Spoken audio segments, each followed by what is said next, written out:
I like guys that are proven at some higher levels of college basketball. And Denzel Aberdeen obviously did it at the very highest level because he won a national championship. And again, in this instance, you can look and be like, well, the dude averaged 7 points a game or whatever. I think 7.7 points per game as a junior at Florida. Like, how good could this guy really be? Hasn't been a starter throughout his college career. Well, the guy won a national championship, and that's what Kentucky's trying to do. They're trying to win a national championship.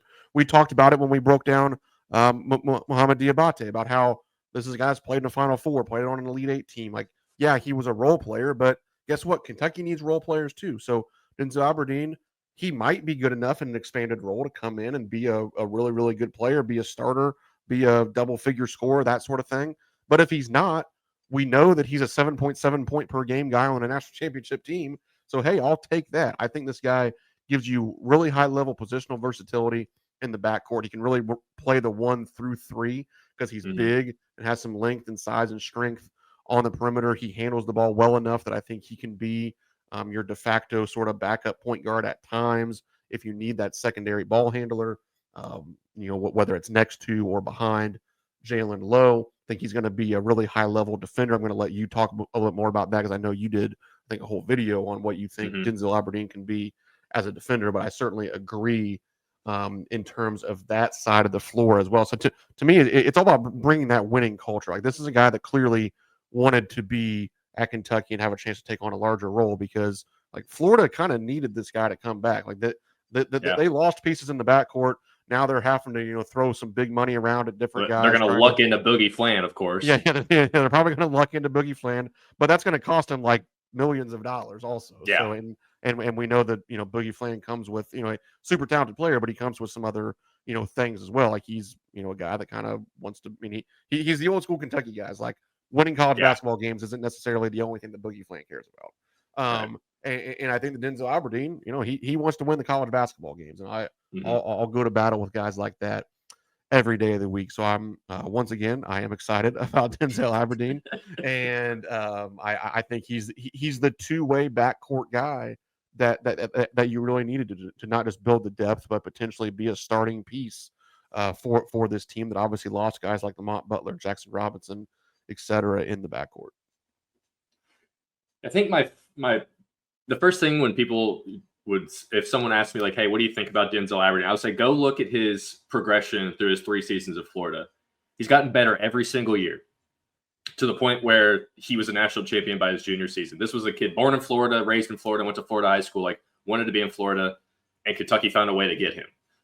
So I think those two things are huge, just on the surface level at least. But everything you were saying, Brandon, I agree with. I think he's got enough ball handling abilities that he can come in and be kind of a backup guy who runs the show a little bit. He had I think it was a 4, maybe a 5-game stretch in the middle of the SEC season where it was either one of Elijah Martin or the other guy that's not Walter Clayton. Who was their third guy in the backcourt? Will Richard, is that who you're talking about? Will Richard, yeah. It was one of those two. It was either Richard or Martin was injured, and he was a starter for like 4 or 5 games, averaged like 14 points a game, shot the ball really well, like kind of being their lead guy.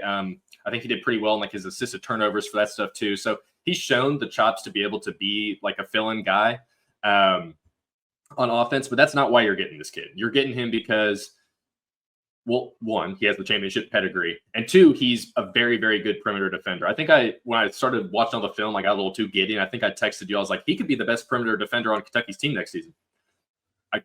Keep forgetting about this guy, Mutega Owe, who is still really, really good at defense on the perimeter, even though that's not like the thing that we talk about with him. But I do think Aberdeen's going to be an awesome perimeter defender, and kind of goes back to what we were talking about with Jalen Lowe, where, if something happens and Jalen Lowe gets beat, like, you're going to have guys at every position that can come in and kind of make big plays. Like, Jalen Lowe is just a very smart defender. He doesn't really, or not Jalen Lowe, Denzel Aberdeen is a very smart defender, like, is not going to make very many mistakes. Really good at staying in front of the ball. He'll talk on defense, moves his feet well. Like, he's just kind of a very steady player on that end of the floor. He's someone that, Pope can have guard the other team's best perimeter guy and not really have to worry too much about it. And that's another part about the SEC losing other guards this year, is it is going to be a little bit like, you're not going to go up against Mark Sears and all these other guys like every other game. And it should make life a little bit easier. Especially for a guy like Aberdeen who has played against all those really good players last year, and now we'll maybe have a little bit easier competition going into the SEC next year in terms of who he'll be going against. So I do think there's a perfect role for this guy. I don't know if, do we project this guy as a starter, or is he coming off the bench and still playing 20 minutes a game? Like, I don't think it ultimately matters too much. But I do see a world where Aberdeen starts like at the 2, where you got Jalen Lowe, Aberdeen, Owe, and then fill in whatever 2 big guys you want to use, or whoever's not hurt at the time with Jaden Quaintance. So I do see a world where he's like kind of your starting guy, and not someone you rely on to come in and get you a bunch of points, but if he's got a spot up open 3 or something, he's probably going to make it. So very excited about what Aberdeen brings on both ends of the floor. But I think the defensive end is where I'm most excited to kind of see his talents really flow. But gotten better every single year. Like that's like doubled his production pretty much all 3 years he's been in college. Went from 2 points or 1.6 points, 3.3 to 7.7.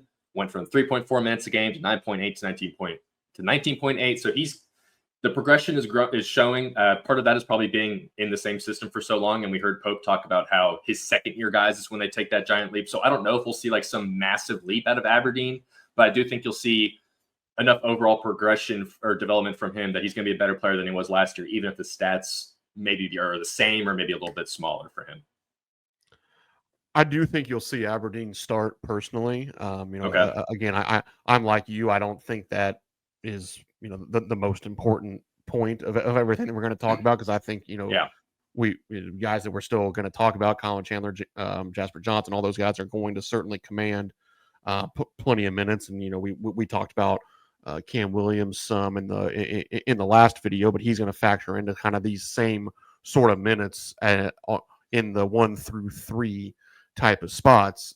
So he'll factor into that equation some too. But Aberdeen's a guy that shot 35% from 3. His just raw catch and shoot numbers were even better than that. I think he's going to be a guy that I've talked about it a lot, where I think the one area where Kentucky maybe didn't truly improve was just in raw catch and shoot numbers. But I also don't think that it's the worry that some people have made it out to be, because you have guys like Denzel Aberdeen that are going to make open threes. Like, you just need teams that are going to make, or you just need guys on your team that are going to make open threes. And especially with the playmaking of Jalen Lowe, those guys are going to get Denzel Aberdeen open threes, and he's going to be able to knock those down. And I think from the defensive standpoint, what I like about him a lot, in contrast to Jalen Lowe, who we already talked about, and Otega Owe, who we will talk about, both of those guys I look at as kind of more gamblers on defense. Like, that they're going to make some spectacular plays, but Otega Owe, I would not consider him like super solid defensively. There were times last year where he really struggled in screening action. Like, he would take bad routes, he would run right into screens, he would kind of get lost away from the ball. But then he's 6'5", 200 pounds, super athletic, and he can go make super some spectacular plays. I mean, I think you tweeted out the clip from the combine the other day where he like stepped over and stopped a guy on the short roll, recovered and contested the 3. Then like there was an offensive rebound and he had a chase down block from the back, and all this happened in the span of like 7 seconds. And it's one of those things where was this like the picture perfect defensive possession? No, but he's flying around making big plays.